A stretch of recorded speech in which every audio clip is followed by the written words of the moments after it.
It is my pleasure to welcome Tommy James to noise11.com. Been a big fan for a long, long time, Tommy. I was a 12-year-old kid when Draggin the Line came out. That was my entry point into you. I had to revert backwards to get the 60s hits, but that's where I discovered Tommy James. Well, I was 14, so, we're not that far off. Hi, how are you, Paul? It's great talking with you. Oh, it's fantastic to talk to you.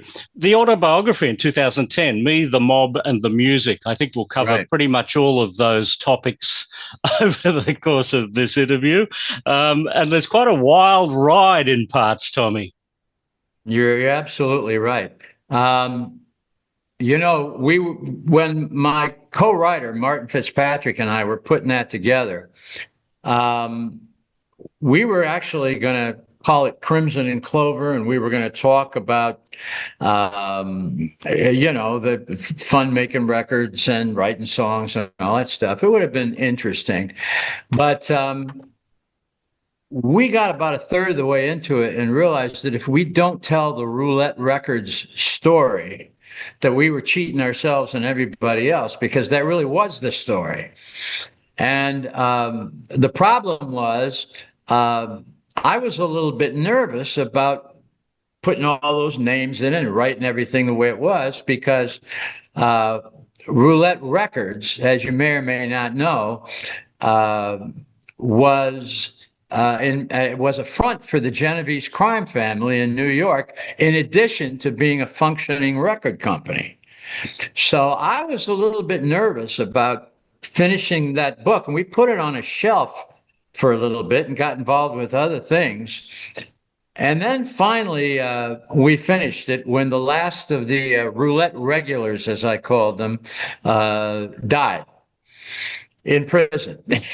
And we figured we could finish the book then and be accurate. So that's what we did. And as soon as we finished the book, we started getting calls from movie producers and from Broadway musical producers, and so it's in the works now to be a film. Wow! And we were originally going to get with a producer who wanted to take it to theaters and do a very dramatic film, and that wasn't a bad idea. But later on, we realized that a 6 or 7 part series on TV is probably the way to go, because so many more people will see it than will in theaters.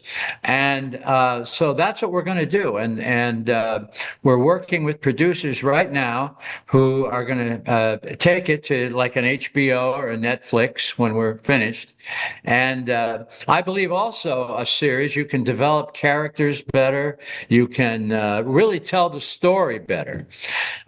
Essentially, our book is it's an autobiography with about 3/4 of it devoted to this very crazy and tumultuous and sometimes scary relationship with Roulette Records, the label we had most of our hits on. So what's the relationship with the mob, the music, and New Jersey? I mean, we talk about your story. That aligns with the Four Seasons Jersey Boys story. It aligns with Sinatra, if you want to go back even further. Why was the mob so involved in music back then? Well, the whole entertainment business was, including jukeboxes and, pinball machines and everything, and Vegas, all aspects of the music business, particularly, but the movie business too, were in many ways fronted by evil money, and a lot of them were involved in production and distribution of music, of the record business. So that's been going on for a very long time, and of course New Jersey is ground zero for all that. And so at any rate, my relationship with Roulette Records came about in kind of an awkward, crazy way. Would you like me to tell the story as quickly Absolutely, as I can? because this is a fascinating story. Just stop me if I'm boring. But at any I rate, think the lawyers will stop you. Okay, right. My first record, Hanky Panky, was recorded in a radio studio in my hometown of Niles, Michigan, when I was, back in 1963. I was 16 years old. And basically, what happened was we put the record out back then. And of course, we had no distribution, so it kind of came and went when I was in high school. But when I graduated from high school, I took my band on the road, and we played in Chicago and all around the surrounding area, playing clubs. And I was playing in early '66 in this dumpy little club in Janesville, Wisconsin, and right in the middle of my 2 weeks, the IRS shuts the club owner down because he hadn't paid his taxes. So we're all flipping out, and went home. He let us go, and we went home back to Niles feeling like real losers. But that's how the good Lord works, because as soon as I got home, I got the phone call that changed my life, that from a record distributor in the city of Pittsburgh, that this record that I had made, Hanky Panky, almost 3 years earlier, was sitting at number one in the city of Pittsburgh and had sold 80,000 copies. Wow. And was the biggest record Pittsburgh had had during the 60s. And I said, who is this? And I almost hung up on the guy, but he convinced me he was for real. And what had happened is that they had sort of an underground record business in Pittsburgh and bootlegged the record. And it exploded, entered the charts, local charts at number one, and sold 80,000 records. So they tracked me down, and I just happened to be home at that very moment. Or you and I wouldn't be talking here today. And they asked me if I would come to Pittsburgh and do some TV and radio and interviews on the radio and stuff. So I did. And when I was in Pittsburgh, outside the city limits, I was nobody. As soon as I crossed into town, I was a rock star. So it was really a culture shock. And I picked up a new band in Pittsburgh and a new manager and headed for New York, where we sold the master of Hanky Panky.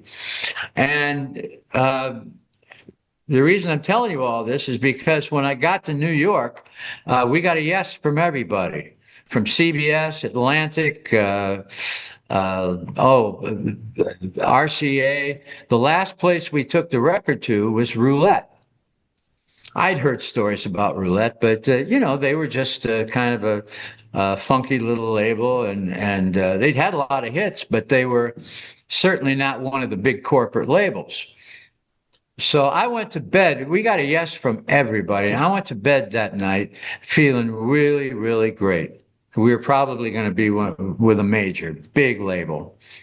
And the next morning, about 10 o'clock, I start getting calls from all the record companies that had said yes the day before, saying, oh, listen, I'm sorry, but we got to pass. I said, what do you mean you got to pass? I thought we had a deal. And finally, Jerry Wexler up at Atlantic told me the truth, that Morris Levy, the head of Roulette Records, had called up all of the other record labels and backed them down. Scared the hell out of them, he said. Because, of course, Morris, unbeknownst to us, was mobbed up. And as a matter of fact, unbeknownst to us, Roulette not only was a functioning independent label, but it was also a front for the Genovese crime family in New York, which none of us had any idea about. And so it was the first offer I couldn't refuse. And Morris, by the way, talks to all the other labels. He says, this is my freaking record. Back off. And they did. And so I was apparently going to be on Roulette. And but the strange part about it is if we had gone with one of the big corporate labels, I can tell you right now, with a fluky record like Hanky Panky, we would have been lucky to have been a one-hit wonder, because they would have immediately turned me and us, the group, over to an in-house A&R man, producer. And that's probably the last time anybody would have ever heard from us. So at Roulette, they actually needed us. Yeah. And they took the record to #1 internationally, and that began my career. Thanks for letting me tell that whole story. I'm sorry if I got long-winded on that. You would have been like 16, 17 years old at that time. I mean, did you have any concept of who the mob? Yeah, I had just turned 19. Okay. Did you have any concept of what the mob was at that point? Well, only from TV and the movies. You know, I mean, I never actually met any. I'm from Niles, Michigan. What did I know about the mob in New York? And but you know, at Roulette, they allowed me to run my own career, which didn't happen very often. And I learned the record business and my craft at Roulette because I had to be hands-on because there was nobody else to do it. So in that way, I was very lucky. Getting paid was another story. You know, that was like taking a bone from a Doberman. But, you know, that's the famous story is that you were millions, maybe tens of millions of dollars out of pocket as a result of being with Roulette. That's correct. Mechanical royalties, and they let me know right up front, were just not going to happen. But we were having such success on Roulette. You know, the touring, the songwriting, the BMI, all of the things all the other things besides mechanical royalties, we were having such success that we had to make a decision, partly out of you know, wanting to keep the gravy train going, what gravy there was, and also a little bit of fear because we knew what had happened to artists like Jimmy Bowen and to who am I thinking of? Honeycomb. Jimmy Rogers. Jimmy Rogers, who was a big Roulette artist. We knew what had happened to them. They were. Jimmy Rogers was beaten up and left for dead on an LA freeway when he was suing Roulette. And so it was partly out of fear, I guess, but we were really too young and too stupid to be that afraid, you know. So, but I must say, we ended up with 23 gold singles on Roulette. We ended up with 110 million records sold worldwide of the whole catalog. And, you know, Morris and Roulette gave me my career. Was your life ever in danger? Well, we were told it was, but I had a couple of real confrontations with Morris. One not too long before I left. But the bottom line was that we were having hits, one right after another, and so we really didn't want to interrupt that. So I think we would have stayed there anyway. People my age know Mony Mony as being your song. People a bit younger know it as a Billy Idol song, but you wrote that song. Yes, Mony Mony. Well, that was a song that was our 10th record. And Mony Mony was a song that came out in the first half of 1968. I think it was April. And it was a throwback to the early days of rock and roll. We wanted to create a party rock song that was reminiscent of, you know, the old party rock songs a la Mitch Ryder and, you know, the other rock songs that made you hit the dance floor. And that's what we wanted to do. And we had to argue with Roulette, actually, to put it out because they thought it was too silly. I said, after Hanky Panky, you're worried about being silly. And but that's true. And the funny part is that where we got the title for it, we had this song written, this sort of 3-chord party rock song, and still had no title. The night before we were going to go in to do the lead vocal, I still had no working title. We had every other word in the song written, but we were looking for a girl's name, sort of a silly name like a Sloopy or Mony Mony or one of those kind of names. And we're at my apartment in New York, and Richie Cordell and I throw our guitars down because we can't come up. Everything sounded so stupid. And we walked out on my terrace. It was nighttime. We walked out on the terrace. And the first thing our eyes fall on is the Mutual of New York Insurance Company. It had the time and the weather, and both of us just started laughing at the same time because it lit up MONY and then filled in the letters. And we just started laughing because that was like God giving us the title. Here's the title. I've often said if I'd have been looking in the other direction, that song might have been called Hotel Taft or maybe Equitable. I'm not sure, but we were desperate, and it was just the right title at the right moment. Right. So in that case, the title came last, but in Crimson and Clover's case, the title came first. Absolutely. Well said. That's true. We had the title before we had the song, and it was just something I woke up to one day and kind of had a dream. And as I was waking up, those two words just kind of came to me. They sounded profound. I had no idea what it meant. And we actually wrote 3 different songs to the title before we picked one of them, Crimson and Clover.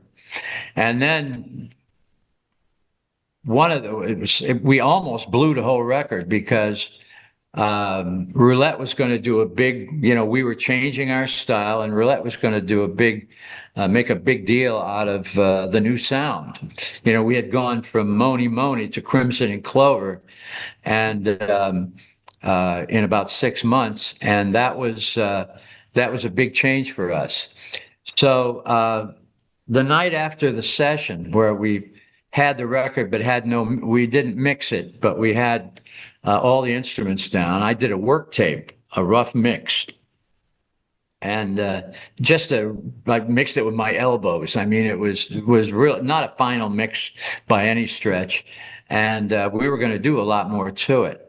So I took the mix with me. I was in Chicago playing a concert the next night, and I took the tape with me, and I went up and visited John Rook, the program director of WLS in Chicago, the biggest station in the country at that time. And I went up and I played him the record to see what he thought. He goes, "Tommy, that's a killer record. Tommy, that's a top 10 record, no doubt about it." And he plays it again. He said, "Would you play that again for our other jock that walked in?" And unbeknownst to me, they taped my tape. And it was just a very poor, rough mix demo. And they played it, and he played it, and they both agreed that that was going to be a hit, blah, blah, blah, and winked at each other, and I didn't know what they were winking about. And so they gave me the tape back. I went down into the car, and I turned on the radio, and I hear, "World exclusive on Channel 89 WLS." Oh, and oh my God, they're playing the rough mix. I couldn't believe they played that horrible 7.5 rough mix tape, and they started playing it every half hour. And I go back to Roulette, and Jim Stagg, the program director of the competing station, WCFL, who was head-to-head with WLS, 250,000 watt stations, and gets all upset and sends a funeral wreath to Roulette Records over the death of Tommy James at his radio station. And Morris comes up to me and said, "What the hell did you do?" And I had to tell him I played the rough mix. And so the promotion man calls up John Rook at WLS and tells him, Jim Stagg isn't going to play this record. We blew half the country. He says, so they said they're going to play it every 20 minutes. And they broke the record. They played the rough mix. I had to release the rough mix the work tape of Crimson and Clover, and the record we know as Crimson and Clover was a 7.5 rough mix. I never got to final mix the record. Wow. Never got to mix the song. And so and that became the hit record. It ended up being the biggest record we ever had. What about I Think We're Alone Now? Because your name's not credited on that record. Did you have anything to do with it, or was that one of those Morris Levy tricks where he gives the credit to someone else? I really did not have anything to do with the producing, but I learned more from that record, I think, than any record I ever made, because I learned the fundamentals from my producers, Bo Gentry and Richie Cordell, who also wrote the song. I learned the basics of making records for AM radio. And because there are some very confining rules to making records for AM. You know, I had Hanky Panky and Say I Am, but I really didn't know why. I didn't know how they got on the radio and all that stuff. And I'm learning record by record. And so this was the first record that I produced, that Bo and Richie produced for me. We changed studios, we changed sounds, and the record they brought to me, they played it almost as a ballad, like a mid-tempo ballad. But once you heard the hook, you knew it was a hit. You know, it's just obvious to me that I Think We're Alone Now was a hit record. And we went in the studio in December of '66, and Bo sang the lead. We did a demo, and I played guitar, and I said, we got to speed this up. I said, I'm the one that came up with the doom, doom, doom, doom, doom, doom, doom, doom, doom, doom, doom. And it was just a mistake, you know, that's about all I knew on guitar. So that's what we did. We just played it with the staccato eighth notes, and we took it back to Morris, and he loved it. So we went in, and we added Jimmy Wisner, who became our arranger. He was our George Martin, and went in the studio and recorded the master of I Think We're Alone Now, Christmas Eve, 1966. And what a Christmas present that was. Talking about Crimson and Clover was a huge leap in production for you at the time. And I think that would have aligned with around, you know, when the Beatles were doing Sgt. Pepper and Pet Sounds. Were you taking all of that consideration about taking a studio and turning it into an instrument and making it part of the sound of the song to create what Crimson and Clover became? Basically, there was that moment in '68 when albums became the important piece to sell for a record company rather than singles. And the industry went from singles to albums overnight. And it's funny you bring up Sgt. Pepper, because that was the release of Sgt. Pepper in late '67 was really the trigger to tell record companies how much money they were losing by not putting out albums, by putting singles out at basically $1 retail a piece instead of albums, which were $5 and then up to $10 and beyond. So for economic reasons, the industry changed almost overnight from singles to albums. Also, FM radio began playing rock and roll, which they had never done before, right at that moment. And I remember in New York, it was WOR. There were a couple of stations out in the West Coast, KSAN in San Francisco and K-Earth out on the West Coast too. And then pretty soon everybody, FM radio was playing, suddenly playing rock and roll. Well, that made everything have to be stereo. So that had never happened. The singles were all mono. So suddenly, rock and roll was available everywhere, including on the radio in stereo. And third, all that technology from the space program was coming down into the studios. And suddenly we could do things we could never do before. Had all kinds of new equipment, new outboard gear. We went from 4 tracks to 24 tracks in about a year and a half. It was incredible. And so you had to fill up a lot more space. You had to be better. You had to write your own material. You couldn't just be an idol anymore, a singer that other people wrote songs for. You had to be the entire package. You had to write your own songs. You had to produce your own records. You had to be a full-fledged rock artist. Well, there was a mass extinction right at that time of singles acts.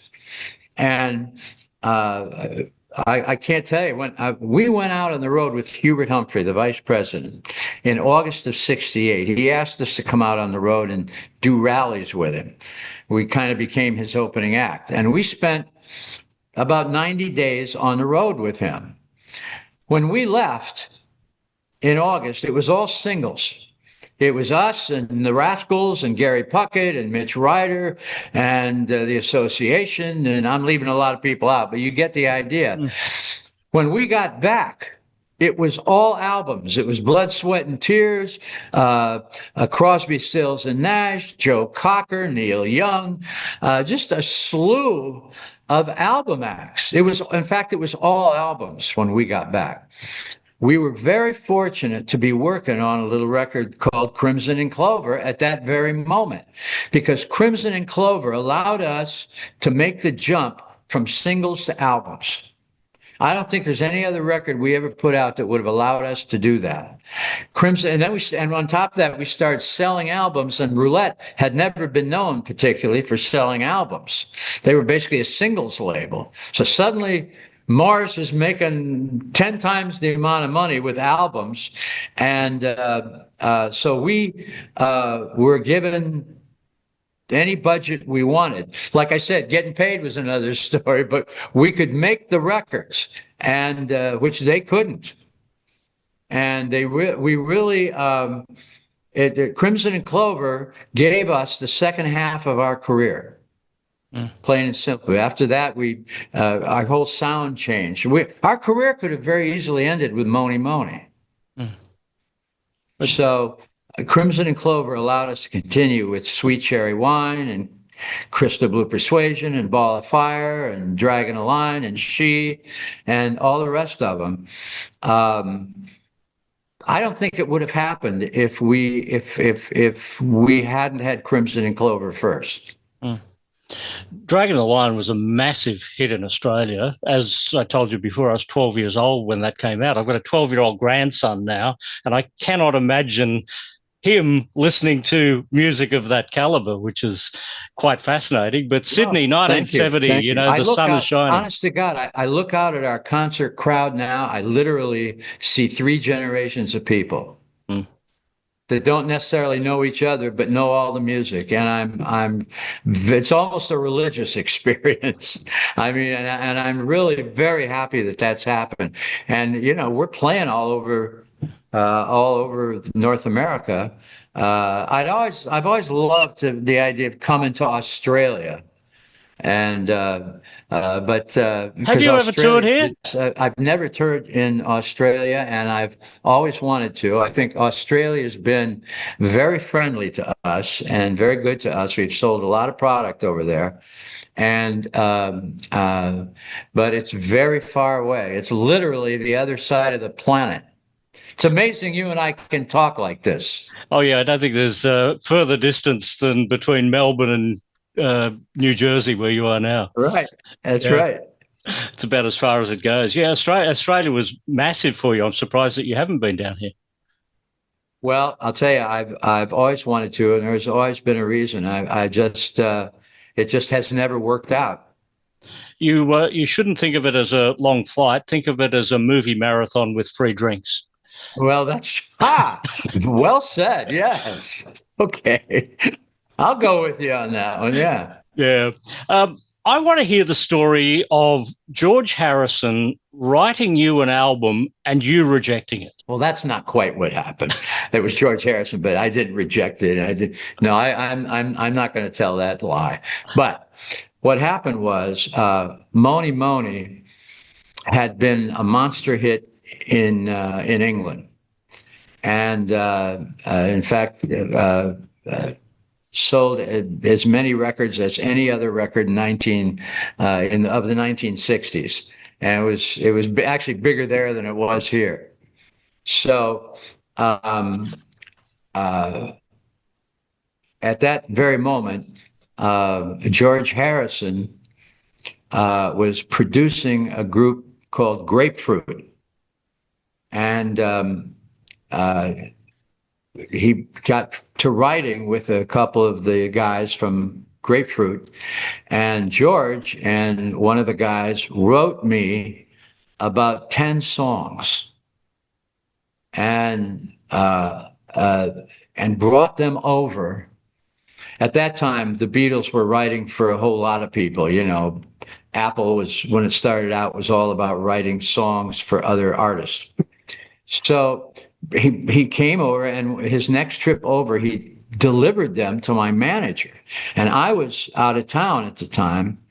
And when I got back, I got this incredible gift, and I was so flattered and honored that George would take the time to write all these songs for me. I couldn't believe it. I never really properly thanked him either. I never got a chance. We never went to England. I never got a chance to properly thank him, but I did in the press a lot when I got asked about it. And so I always made sure that I thanked him. I know he got my thank you from other directions, but by that time, the problem was that by that time we were into writing the Crimson and Clover album, completely changing our sound from party rock with Mony Mony to Crimson and Clover, and none of these records would have fit on that album, and I felt so bad because I really wanted to do. I should have done a couple of them anyway, but we with the Crimson and Clover schedule, I wasn't able to record those songs, and we never got a chance to do them. But I was so flattered, and would have loved to have done one of those songs. You're still here. It's not too late. Well, yeah, that's true. But the tape, I lost the tape in a flood. Oh, no. Along with a whole bunch of my multi-tracks and a lot of equipment, a lot of guitars. In my former house, we had a terrible flood, and a bunch of the tapes got destroyed, and that was about 100 tapes got destroyed, and that was one of them. Do you know if the songs were used by anyone else? I don't know that, and I don't think they were. Wow. I don't remember hearing them by anybody else. I did listen to them. Yeah, there's a hidden treasure. You did meet a Beatle once, John Lennon. I met a couple of them, yeah. Met 3 of them. Yes, and I was very sorry I had never met George, because I loved George Harrison. Oh, there you go. I've met George, and I haven't met the other 3. So between us, is that right? We've got a set. Well, together then we got the whole group.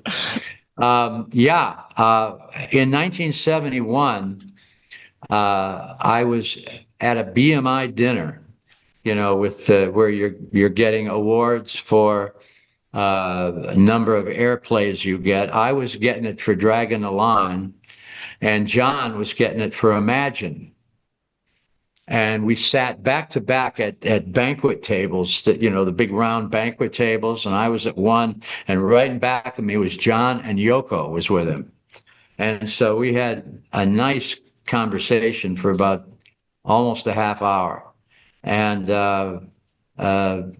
complimented each other, and because I was a big fan of his, and it was so great, and got to talk with him, and it really, I never forgot that conversation. It was great. And in 2015, Joan Jett asked me to perform with Crimson and Clover with her at the Rock and Roll Hall of Fame. She was being inducted that night, and also being inducted was Ringo Starr, and Paul was introducing him to the crowd, inducing him, I guess. So at any rate, Paul and Ringo played before Joan and I played, and it was so great seeing them perform live, two Beatles, and got a chance to meet them both. And a funny thing happened. After the show, we were all going over to Joan's. She had like an apartment room, and we were going over to her place and have a little party afterwards. She invited everybody over, and so I had a limo there that night. Little Steven was with me, Stevie Van Zandt, and Carol, my manager, and several other people, and we were all going to go over. Well, Paul heard that I had the limo. He said, "Well, I'll just go over with you." And I said, "Oh, that's great. Paul McCartney's riding with me in the limo. That's great." And Carol, my manager, who, by the way, handled the careers of Paul and Linda. Wow. And when they were both playing, when they were working together.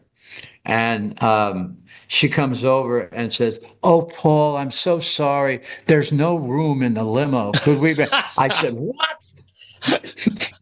"Well, we could put you on the hood." But he said, "Oh, no, don't worry about it. I'll follow you in an SUV." So Paul's going in an SUV, and I'm following me, and I'm in a limo. I'm humiliated. And anyway, he came over. So that was my Paul McCartney story. But anyway, we had fun together and took a lot of pictures. And Ringo came too. And so that was a fun night. And I'll never forget that night. So anyway, I met 3 of the 4. Well, I've got 2 to go. Then I'll try and get that next time they come down to Australia.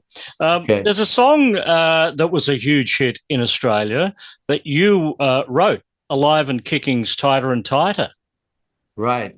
Well, what happened was in 1970, the Shondells and I took a break. We didn't know it was going to be permanent at the time, but we took a break. And because we were exhausted from 5 years on the road, in the studio, writing songs, just every minute was crazy. And so we took a couple of months off. And I got a little itchy during that period of time. And I had written a song for me called "Tighter, Tighter." And went in the studio with Jimmy Wisner, who did the horns, and recorded the track to "Tighter, Tighter." And I did the vocal, and I just didn't like the way it was coming out. I just didn't like the way I sounded on "Tighter, Tighter." It just wasn't quite working. So there'd been a group, Alive and Kicking, who was a friend of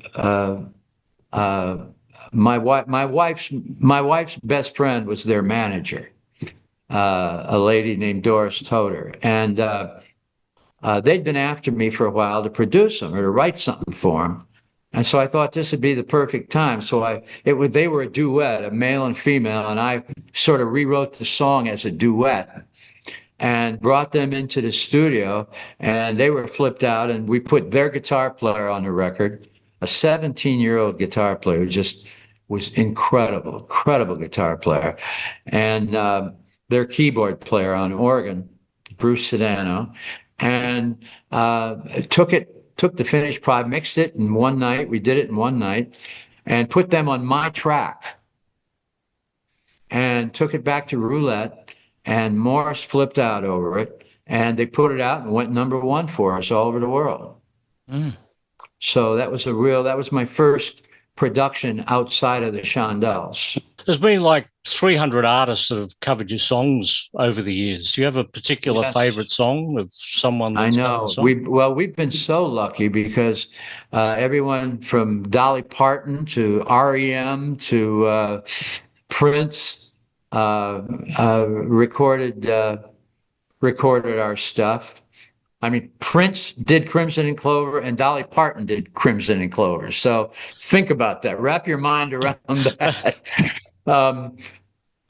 So we've been. I'm so fortunate. I'm so flattered and honored when other groups do our stuff. I really am. I mean that sincerely.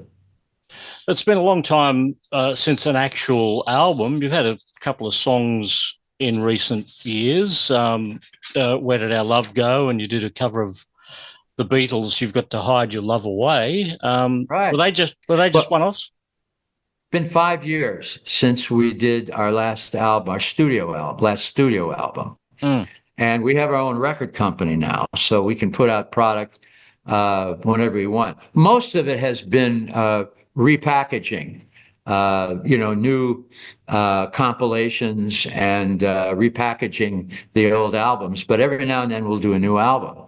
And we did an album called Alive, which went top 20 for us in America, top 20 adult contemporary. And we released a new version of I Think We're Alone Now that was slow and acoustic and terribly different from the original pop teenage love song in '67. And it's going to be the closing song in our movie.